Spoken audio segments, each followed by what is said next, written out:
के सामने आना पड़ रहा है क्योंकि एक बहुत वीडियो वायरल हो रहा है जिसमें मेरा बताया जा रहा है कि मैं किसी को धक्का मार रही हूँ और अत्याचार मेरी तरफ से हो रहे हैं।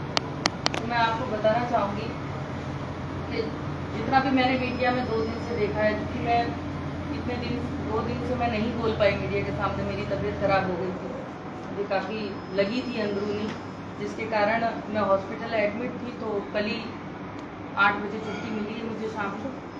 तो आज आपसे रूबरू हो रही हूँ मैं इन सब चीज़ों को लेकर, जो ही मेरे ऊपर आरोप लगाए जा रहे हैं कि मैं बड़े बुजुर्गों पर अत्याचार कर रही थी। मैं आपको बताना चाहूँगी कि उनके मैंने बयान सुने हैं, लगभग उनकी तरफ से ये आ रहा है कि 5 साल से आप अलग रह रही हो और 5 साल से कोई भी आपका आना जाना यहाँ पर नहीं है।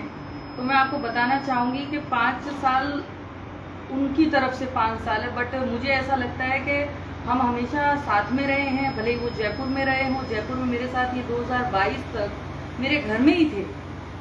हम घूमने गए हैं, हम मम्मी के घर गए, हमारे भाई हिमाचल वहाँ तक गए हैं।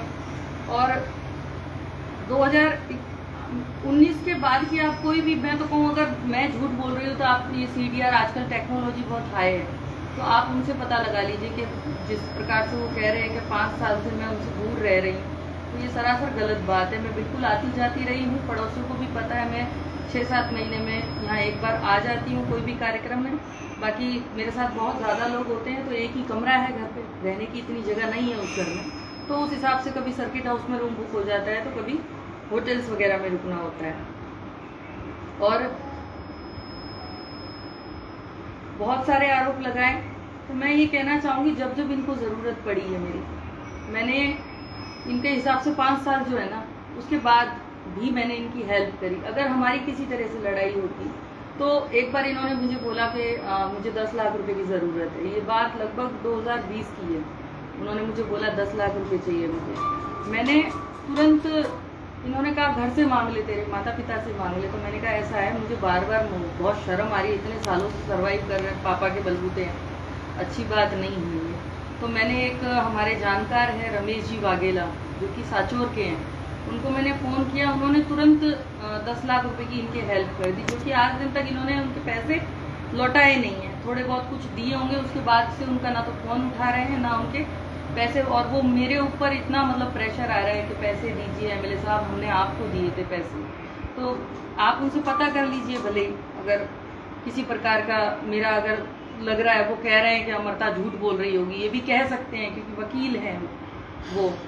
और जब जब इनको ज़रूरत पड़ी है मैंने किया है। पर मैं इनसे ये पूछना चाहूँगी, 2019 से आप अलग थे, पर 2020 में जब लॉकडाउन में 21 दिन का जो लॉकडाउन लगा था, उसमें आप मेरे साथ में थे। इनका एक भांजा, जो कि 2015 से मैं अपने पास रखा हुआ है, इनके परिवार के काफ़ी बच्चे मैंने मेरे पास रखे थे, लॉकडाउन तक मेरे साथ में थे। बट मुझे कोरोना हो गया। अब कोरोना हो गया तो मेरे साथ इतना ज़्यादा मतलब इनका बिहेवियर पूरे घर वालों का, कि मैं एक कमरे में लेटी हूँ, मैं अंदर से आवाज़ लगा रही हूँ कि मुझे पानी पिला दीजिए, मुझे कुछ खाने को दे दीजिए, कुछ सुन ही नहीं रहा कमरे में। वो वहाँ पे बैठे हैं बाहर हॉल पे। 2020 की बात है ये। मैं इनसे बार बार कह रही हूँ मुझे हॉस्पिटल ही एडमिट करा दो, कुछ तो कर दो, मेरे को बहुत, मेरी सांस लेने में मुझे तकलीफ हो रही है। तो मैंने मेरे जयपुर में जो भी भाई मेरे जानकार हैं, उनको मैंने जब बोला तो उन्होंने मुझे जयपुर में स्थित एक CKS हॉस्पिटल है सीकर रोड पे, तो वहाँ मैं एडमिट हुई। 10 दिन मेरा वहाँ ट्रीटमेंट चल रहा है। कई लोग आ रहे थे, बट इनको ये था कि हमें नहीं जाना। मैंने कुछ नहीं बोला, और भी बहुत कुछ इन्होंने कहा। अब मैं तो मेरी तरफ से ये कहूँगी, मेरे को तो किसी प्रकार से कोई घर तोड़ने की इच्छा नहीं थी। ये तलाक की बात चली है, मुझे जब जैसे ही पता लगा कि भाई ये तलाक वाली बात चल रही है, तो मैंने 1-2 वकील ने मेरे को फ़ोन किया, तो मैंने उनको फ़ोन करके बोला भैया मजाक मत करो, ऐसा थोड़े होता है, ये तो साथ में ही तो है मेरे, भाई 2022 तक भी आदमी साथ में है, तो इतना अपन सोचते नहीं है कि भाई तलाक हो जाएगा या कुछ ऐसा हो जाएगा। और आपको भी मैं श्योरिटी के लिए, अगर आप कहेंगे कि भाई क्या सबूत है आपके पास 22 तक, तो मेरे सोशल मीडिया पे जाइएगा, वहाँ आपको बहुत सारी फ़ोटो मिल जाएगी, जहाँ मैं बाबूलाल जी के साथ में, कई मिनिस्टर्स के साथ में डिनर या कोई कार्यक्रम में मैं इनके साथ में हूँ। बहुत सारे फोटो मिल जाएंगे आपको। और ये इन्होंने एक चीज बोली, मैंने सुनी कि इसको मैंने बहुत सारे नोटिस भेजे थे। तो मैं पूछना चाहूंगी इनसे, वो नोटिस आखिर आपने कहाँ भेजे थे? क्योंकि जहाँ मैं रह रही थी वहाँ नीचे घर में एक इनका नगर अध्यक्ष ओबाराम अपने भाजपा का, उसका भी घर नीचे ही है। इन्होंने उस घर में भी अपने कोई बंदे रखे हैं, 4-5 लोग रखे हुए हैं उन्होंने। मैं नहीं जानती हूँ क्योंकि अंदर ही उनके पता नहीं क्या खिचड़ी पकती रहती है। तो मुझे ऐसा लगता है कोई रिसीव कॉपी होगी, उसमें साइन होंगे। साइन आजकल डाकिया घर पे जाता है तो एक साइन भी करवाता है कि किसने रिसीव किया। तो मैं इनसे ये पूछना चाहूंगी, अगर ऐसा हुआ है, वो किसने रिसीव किया तो वो मुझे बताए। भाई मैंने अपनी तरफ से तो कोई तलाक का मैंने करना तो दूर की बात है, मैंने कभी ऐसा सोचा भी नहीं, क्योंकि मेरी एक 7 साल की बच्ची है। मैं नहीं चाहती कि मेरे बच्ची पे किसी प्रकार का कोई गलत प्रभाव पड़े। और ये जो बात ताला तोड़ने की आई है, तो मुझे जब मैं पाली गई तो वहाँ से मुझे मेरे संपर्क बहुत है, मैं पाली जिले की हूँ खुद, चाणोद से। तो वहाँ मैंने सुनने में आया कि ये शादी कर रहे हैं 9 तारीख को किसी विमला नाम की लड़की के साथ। तो भाई मेरी 7 साल की एक बच्ची है, मैंने इनसे कभी नहीं कहा कि आप आगे से जैसा चल रहा है वैसा मैं चलने दे रही हूँ। मेरे पिताजी का सहारा लेके मैं उस बच्ची को पाल रही हूँ। तो आज वो 7 साल की हो गई है। मैं इनसे पूछना चाहूंगी, इन 7 सालों में अपनी बच्ची के लिए इन्होंने क्या किया? क्या एक बार भी उन्होंने बच्ची से मिलने की कोशिश की? क्या एक बार भी, जब वो डेंगू में 2021 में उसको जब डेंगू हो गया था, मैंने उसको कॉल किया कि मुझे आप कैसे भी करके 20,000 25,000 मुझे प्लीज भेज दीजिए, मेरी बेटी को डेंगू हो गया है, उसकी प्लेटलेट घट के 22,000 हो गई है मेरी बच्ची, वो तड़प रही है हॉस्पिटल में, मैं रो रही हूँ, फोन पे फोन कर रही हूँ, पर इन्होंने फोन मेरा रिसीव नहीं किया। मैंने इनके फ्रेंड को कॉल किया, राजू करके एक फ्रेंड है उसका, उसने भी मेरा कॉल 1-2 बार रिसीव किया। जैसे ही मैंने बोला कि बाबूजी से बोलो कि भाई पैसे भेज दे, हॉस्पिटल में जिंदगी का सवाल है, उस समय मैं बिल्कुल इतनी रिक्वेस्ट मैंने करी थी इनसे, बहुत ज्यादा रिक्वेस्ट करी थी कि प्लीज आप कैसे भी करके बच्ची को बचा लो, हॉस्पिटल में एडमिट है, वो सूर्या हॉस्पिटल में एडमिट थी। तब भी उन्होंने कहा कि मुझे कोई लेना देना नहीं है, तू जाने तेरे बच्ची का काम जाने, तू तो विधायक बनी हुई है, तेरे पेंशन आती है तो करा ले कैसे ही करके इलाज। तो पेंशन तो आती है, तो ये सारे पैसे तो इनके ही साइन चलते थे हर जगह, तो चेक बुक में भी इन्हीं के साइन चलते हैं, ये ऑटोमेटिक निकाल लिया करते थे, तो मेरे अकाउंट में इतने पैसे रहते नहीं थे। तो फिर मैंने शरवण सिंह जी एक नारनाड़ी है, उनको कॉल किया, मैंने कहा भैया आप मेरी हेल्प कर सकते हो? उन्होंने 5 मिनट में, आप भले उनसे आप जानते होंगे तो आप पूछिएगा, उन्होंने मेरी हेल्प करी। उस समय उन्होंने मेरे को 20,000 दिया, और इधर उधर से मैंने थोड़े थोड़े पैसे इकट्ठे करके मेरी उस समय बेटी का इलाज कराया। बट एक बाप होने के नाते, एक पिता होने के नाते, एक जो दया भावना होती है ना कि भाई मिलके आता हूँ मैं मेरे बच्चे को, इन्होंने एक बार भी नहीं पूछा कि बेटी कैसी है। इनका दोस्त एक आया, इन्होंने ही भेजा था कि देख के आ वहां पे वो उस बच्ची का क्या जिंदा है क्या है, ये पूछने के लिए उन्होंने भेजा उसको। तो ये मेरे लिए बहुत दुखद घटना थी। और उसके बाद मेरा हाथ टूट गया 19 नवंबर 2021 को, फिर ऑपरेशन हुआ। ये उस समय विदेश थे। मैंने फिर इनको मतलब मिलने का बिल्कुल नहीं कि मेरी बेटी मर रही है या मेरी पत्नी मर रही है। टिकट कटने के बाद इनके घर का एकदम बिहेवियर चेंज हो गया कि भाई अब ये अब जो हमें कमाना था वो हमने कमा लिया इसके थ्रू, अब ये कोई काम की नहीं है। उन्होंने शायद ऐसा ही सोचा होगा। बट मैं तो यही आप सबसे, मेरे जालोर के इतने सभी मेरे भाई बंधुओं से मैं कहना चाहूंगी, मुझे किसी प्रकार का ये तलाक वलाक, मैं इन सब चीजों को नहीं समझती। मैं ना ही ज्यादा कोर्ट कचहरी का मैं ज्यादा सिस्टम समझती हूँ। इन्होंने कैसे करके ये तलाक लिया है, एक्स पार्टी डिवोर्स, मुझे जानकारी में नहीं आया। मुझे अगर जानकारी में नहीं आया तो क्या ये मेरे माता पिता को कॉल कर सकते थे? क्या ये मेरे किसी परिवार के मेरे चाचा चाची को कॉल कर सकते थे? कहीं तो ये कॉल करके कह सकते थे। और आजकल तो व्हाट्सएप का जमाना है, आपको किसी को भी कोई मैसेज पहुंचाना है कि ये कार्रवाई चल रही है तो आप व्हाट्सएप पे भी भेज सकते हैं। बट इन्होंने ये भी जरूरी नहीं समझा। तो इसके पीछे मैं क्या समझूं कि आपने बिना बताए ये आखिर कैसे इतना बड़ा एक्शन ले लिया? मुझे बताना चाहिए था, क्योंकि हमारे बीच में एक बच्ची है, एक 7 साल की बच्ची, उसके बारे में थोड़ा सोच के अगर ये आपस में बैठ के मामला सुलझाते तो शायद हम एक होते, आज ऐसी नौबत नहीं आती। और ये भी इन्होंने लिखा है कि हमने अखबार के माध्यम से भी नोटिस वायरल कराने की कोशिश करी ताकि अमृता को पता चल जाए। तो मैं आपको बताना चाहूंगी, आप यस या नो में जवाब दे सकते हैं। क्या आप हिंदुस्तान टाइम्स करके जो अखबार आता है, क्या आप पढ़ रहे हैं? बताइए आप। क्या नेपाली भैया आप पढ़ते हैं? आप पढ़ते हैं? मैंने कभी नहीं पढ़ा कि कोई हिंदुस्तान टाइम्स अखबार। मेरा तो जो दैनिक भास्कर या कोई भी यहाँ पे लोकल जो अखबार आते हैं वो पढ़ लेते हैं, उसकी खबरें। एक कॉलम, एक ऐसे अखबार में कॉलम छपवाया जाता है जिसकी कोई इतनी मान्यता नहीं है, और वो कॉलम लेके कोर्ट में पेश कर दिया जाता है और उनको डिग्री हासिल हो जाती है। उसके बाद जैसे ही मेरे को 2-3 महीने में पता चला कि भाई ऐसी ऐसी बात हो गई है, कई वकीलों ने मेरे से संपर्क करने की कोशिश की, मैंने मना किया, नहीं ऐसा नहीं हो सकता, क्योंकि मुझे विश्वास ही नहीं हो रहा था, क्योंकि मैं इतना सोचती ही नहीं थी।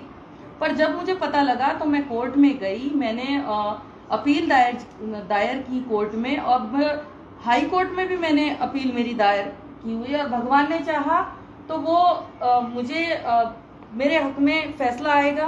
और मैं तो उधर भी कहना चाहूंगी कि ये सब चीजें क्या है, ये सब लड़ाई झगड़े। मैं आपके घर आती हूँ, एकदम से जो माता पिता आपके गांव में रहते हैं, जो परिवार आपका गांव में रहता है, यहाँ सिर्फ हम दोनों रहते थे, आज अचानक से जैसे ही मैं जाती हूँ, क्या आप मेरी कहाँ से रेकी करते हैं, कहाँ मैं जा रही हूँ, आपको कैसे पता लगता है? 2-2 बार हमले हो जाते हैं मेरे ऊपर।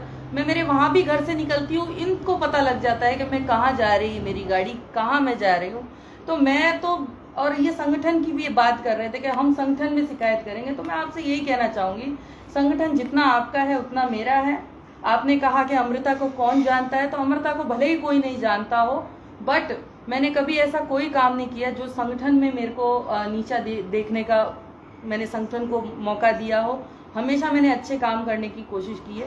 तो ये तलाक की बात है, फैमिली की बात है, तो ये आप जो धमकी दे रहे हैं मुझे मीडिया के माध्यम से कि मैं संगठन में आपके लिए बात करूंगा, और कई मंत्रियों ने मेरे को संपर्क किया है, उनके ये वहाँ पे कॉल कर करके कह रहे हैं कि भाई इसने जो किया है ऐसा, तो ऐसा आप क्यों कर रहे हैं? घर की बात है तो आप घर में क्यों नहीं सुलटाते? ये लड़ाई झगड़े में क्या रखा है? मैं तो ये कहूंगी, मेरे को सब लोग जानते हैं यहाँ पे, मैंने कभी किसी से कोई झगड़ा नहीं किया, ना ही मेरा बैकग्राउंड ऐसा है, ना मेरी फैमिली का बैकग्राउंड ऐसा है कि हमने किसी पे कोर्ट कचहरी या कुछ भी कभी। मैंने तो फर्स्ट टाइम ये जो डिग्री वाला केस हुआ है उधर मैंने कोर्ट देखा, गई हूँ। मुझे कि मेरा दिल जानता है कि मेरे दिल पे क्या बीती, कि मेरी बच्ची को देख के मुझे कितना, मतलब मैं इमोशंस मैं काबू नहीं कर पाती, उसको देखती हूँ कि एक पिता है इसका, वो जब कहती है कि मेरे स्कूल में पेरेंट्स मीटिंग में मेरे पापा कहाँ हैं, मेरे सबके पिताजी छोड़ने आते हैं स्कूल में, तब कहाँ चले जाता है? पिता का प्यार क्यों नहीं मिल रहा है उसको? इस चीज का मेरे साथ भले ही अत्याचार इतने सालों से हुआ है, मुझे कोई प्रॉब्लम नहीं।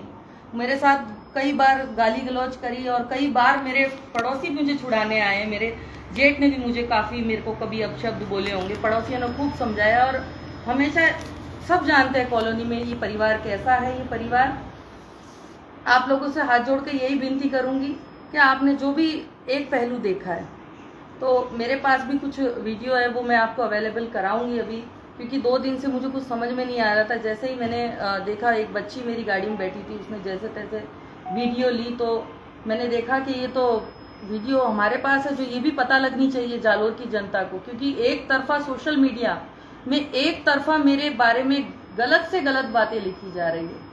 मेरे पिता को मारा, मेरे इसको मारा, क्या किसी ने ये नहीं देखा? क्या डॉक्टर को आपने पूछा कि मेरे गाल पर कितनी स्वेलिंग आई थी, मेरे गर्दन में लगी है, कितनी चोटें आई है मुझे अंदरूनी? तो वो हवा में लग गई सब। और इनके पिताजी को अगर मैंने कह रहे हैं जैसा कि धक्का मारा है, तो वो क्यों लगा होगा उनको धक्का? क्या वो मेरे, क्या पता पत्थर लाके मारने वाले थे, क्या पता वो लठ लेके आ रहे थे, अंदर से जोर जोर से चिल्ला रहे थे? क्या मैं मेरे बचाव नहीं करती? मैं तो जा रही थी वहां से, जब उन्होंने गाली गलौज और मुझे मारना एकदम से अंदर खींच के जब मुझे मारा, मैं तो जा रही थी कि चलो ठीक है भाई, मुझे लड़ाई झगड़ा में मुझे मारो मत बस प्लीज। ना ही मेरा भाई ने उनके ऊपर हाथ उठाया, सब हम आप करके बहुत रिस्पेक्ट से बात कर रहे थे, हमने किसी प्रकार की गाली गलौज नहीं की। मेरे ससुर जी की जब आप रिकॉर्डिंग सुनेंगे तो आप खुद कहेंगे कि जालोर की इतनी गंदी गाली मैं आपके सामने नहीं दे सकती। बहुत ही गलत वर्ड का उन्होंने यूज किया। जब एक जालोर की मैं जनप्रतिनिधि रही हूँ, अगर किसी महिला को कोई वैश्या कहेगा तो उसके दिल पर क्या गुजरेगी उस समय? इसका घर का एक पिता तुल्य बुजुर्ग जिनकी सेवा की है मैंने, मेरी सास के पैरालिसिस है, वो काफ़ी समय से 20 साल हो गए तब से पैरालिसिस है, वो खड़ी नहीं हो सकती। उनके मैंने डायपर तक चेंज किए, मैंने उनके सब सेवा की है हर प्रकार से, पर इतनी सेवा करने के बाद अगर मुझे ऐसी गालियां और ऐसा धिक्कार इनके घर से मिल रहा है ना, तो ये बहुत गलत है। तो मैं तो न्याय मांगती हूँ कि मेरे साथ भी जो हुआ है वो मेरे को न्याय मिलना चाहिए, मेरी बेटी को उसका हक मिलना चाहिए जो भी है। और आशा करती हूँ कि जैसे एक पहलू देखा है तो दूसरे पहलू से, क्योंकि हमेशा देखिए मैं स्ट्रांग हूँ, मुझे पता है मैं स्ट्रांग हूँ, बट मैं ऐसी गलती नहीं कर सकती कि किसी को गाली गलौज करूँ, मार सकूँ। मैं ऐसा बिल्कुल मेरा व्यवहार नहीं है, और जो भी मैं करूँगी मेरी बेटी के लिए करूँगी। देखिए मेरा जीवन है उसके साथ और मेरा कर्तव्य है, मैंने उसको अगर इस दुनिया में लाया है तो मेरा कर्तव्य बनता है उसको पाल पोस के बड़ा करूँ। तो ये कर्तव्य पिता का भी होना चाहिए। तो वो सुन रहे होंगे, तो मैं यही कहूँगी कि जो जो मैंने बोला है ना, एक भी वर्ड इसमें अगर कोई गलत हो ना तो मुझे आके बोले कि मैं तो झूठ बोल रही है, तो मैं बिल्कुल उसका आपको साक्ष्य प्रस्तुत कर दूंगी। जो भी आपको फोटोज चाहिए, किस समय साथ में थे, वो भी मैं आपको फोटो दे दूंगी। बिल्कुल झूठे तरीके से ये जो तलाक इन्होंने ले लिया है, षड्यंत्र करके ही जो तलाक ले लिया है, ये भी बिल्कुल गलत है। मैं कोर्ट से भी लड़ूंगी और कोर्ट को भी इन्होंने गुमराह किया है एक प्रकार से ऐसा करके। तो मैं बिल्कुल मैं न्याय के लिए सबसे अपील करूंगी जहाँ जहाँ मुझे लगेगा, क्योंकि मैं इतनी, वो वकील है मेरे पास इतना, मैंने LLB की डिग्री तो ले नहीं रखी है कोई, तो जितनी मेरे से कोशिश होगी बन पड़ेगी मैं करूँगी अपने लिए, अपने बच्ची के लिए, अपने परिवार के लिए। और मेरा किसी प्रकार का ये जो घर परिवार तोड़ने का है, मैं ऐसे बिल्कुल भी मुझे नहीं अच्छा लग रहा है ये सब जो मेरे साथ हुआ है। और जो भी वीडियो आपको दूंगी वो आप देख लीजिएगा, आप स्वयं आप खुद बताइएगा मुझे मैं कहाँ गलत हूँ। और मैं बहुत इतनी दुखी हूँ ऐसे कमेंट सुन के कि मेरे ऊपर क्या गुजर रही है वो मैं ही जानती हूँ।